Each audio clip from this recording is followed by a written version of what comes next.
us. Kanye Friday. He's edging us again and we're ready to take it all in because we just got the release date for his new album, World War 3, or if I'm calling it by its official name, Cuck.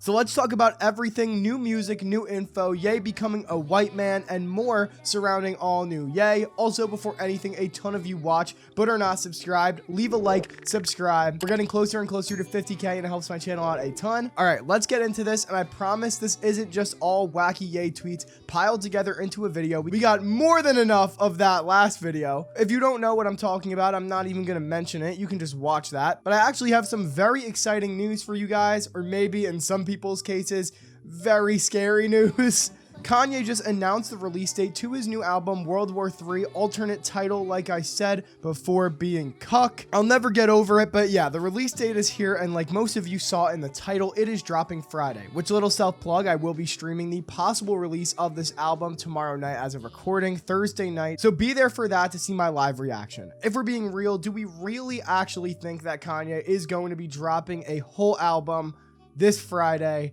in basically one day, entitled Cuck out of all things? Well, sadly, and I say that with strong words, very sadly, we do know that this album is confirmed done, along with Donda 2 as well, so that's at least very exciting. Kanye actually talked a little bit on Digital Nas' stream about how he plans to drop Donda 2 and even a possible single for that album. Maybe the song Let Go that they previewed the other day in Digital Nas' car.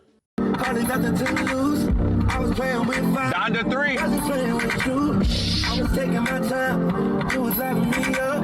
And we went on that ride. I died, let's go. Light a fire by the wall. I died. But yeah, we have known that World War 3 is done, or at least in its very, very final stages for a while now, with hit songs like Track 7.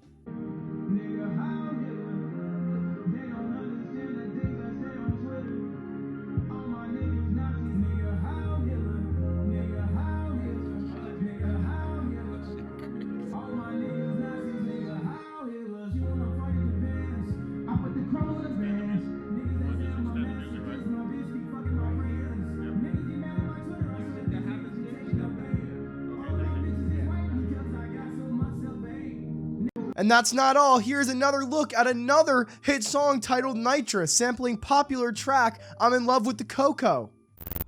It's a PC. So this game is on PC.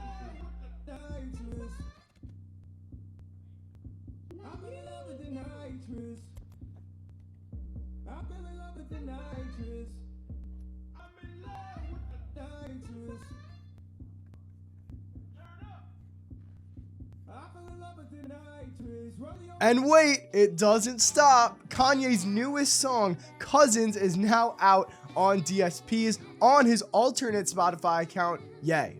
Man, this might be one of the best discographies of all time, I'm not gonna lie. It clears Kanye's old discography.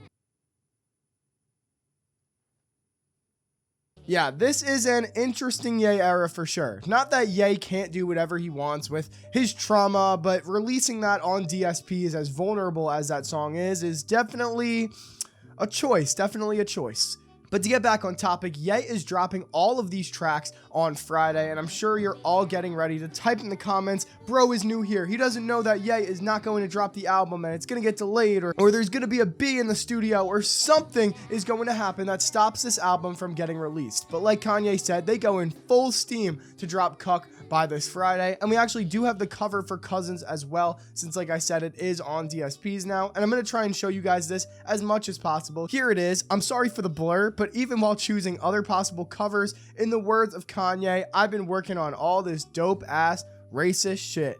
And the cover is just another KKK hood with a swastika in the middle. This shit is genuinely not real. It's just funny at this point. Like, you can't take this shit seriously. And honestly, lately, a lot more, Ye has kind of been breaking the fourth wall. And I know that's like a crazy thing to say about like a real life living person, that they're breaking the fourth wall. But it just goes to show that this whole facade that Ye has been putting on is really just a character. And honestly, it all unironically happened after he talked about his experience and opened up about his cousin. And I really do feel like that was good for Ye. It was probably the last thing that he had to do to feel fully free and comfortable with himself. He even tweeted this where he said, "Man, it's just a few of my homeboys that I know cried when they heard this song. I got friends that really got to take a lot of heat for being my friends. One day George Bush, next is Taylor Swift, next the Trump hat, next is mental health, next is Hitler. Now my boys got to hear about the cousin song." Along with that, he was also saying, "What I tweet and the rights to me raising my kids are two different things. I am an entertainer." Further kind of proving that this whole thing is kind of just a caricature of this like crazy Kanye that he wants us all to think that he actually is. Which doesn't make it okay by any means. I still think there's no reason to tweet half of this stuff that Kanye tweets, but especially when the music that is being output is, let's just say, not the best anymore. It's kind of hard to bear along with all of them, and I'm not going to glaze a song called Nitrous that samples I'm in love with the cocoa. There's no artist to separate from the great art anymore, at least right now, because there is another chance for greatness that we are all going to get to see soon, and it is his next listening party for his album Bully. At least that's the album it would make the most sense for, and it probably is for that. I would bet on it. But like most of you probably already know, this listening party is going to be taking place in Korea on May 31st, 6:30 their time, which I know I already self-plugged a stream, but I'm going to self-plug another one.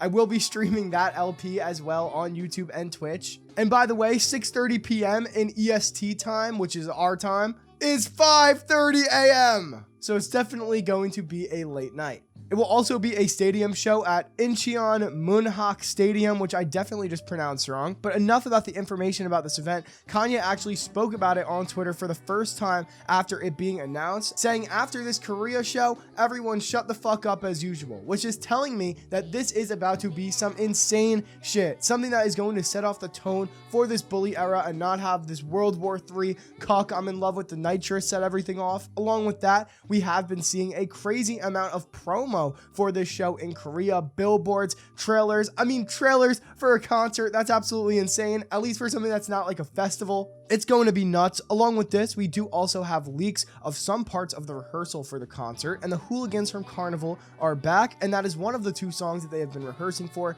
that and Black Skinhead, so I'm sure we'll understand more of that when the time comes. Obviously, something cool is planned. The trailers talk a lot about the stage design as well, and we do know that Ye has a few designers that are rumored to be making the stage, so that's going to be absolutely great. Anything is better than him and Ty just jumping around on a blank stage, to be honest, especially when they don't have a mic. We've been lucky enough for the past few LPs that we've gotten mics where he does do his greatest hits at the end of it and even just hop on the mic sporadically throughout the show. So just know, peak incoming with this listening party. Comment your thoughts on everything: the album dropping Friday, Ye's tweets, the LP, what you had for dinner last night, anything, leave it down below. I'll be reading it. You guys think I don't read the comments, but I do. Like and subscribe if you enjoyed the video. 50K on the way. Follow my Twitter and join my Discord. Those links are in the description for fast music news and our great OTN community. Thanks so much for watching, and on that note,